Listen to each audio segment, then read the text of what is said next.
انقلاب حافلة تقل جنود ما بين مدينة مراكش وأكادير أدت إلى وفاة شخصين وعدد كبير من الجرحى، وهذه هي التفاصيل. لقي 2 من الجنود على الأقل مصرعهم، وأصيب آخرون بجروح متفاوتة الخطورة إثر انقلاب حافلة مسافرين صباح اليوم الاثنين كانت تقل عسكريين على مستوى جماعة سيدي محمد الدليل قيادة السعيدات بإقليم شيشاوة. وحسب صفحة القوات المسلحة الملكية على الفيسبوك، فقد سخرت القوات المسلحة الملكية إمكانياتها البشرية واللوجستية لإسعاف المصابين، وذلك بالتنسيق مع السلطات المحلية. كما نقلت على وجه السرعة مصابي الحادث إلى المستشفى العسكري بمراكش.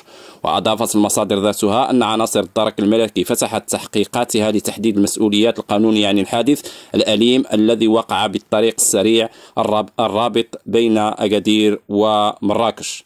فإن لله وإنا إليه راجعون، والشفاء العاجل للمصابون.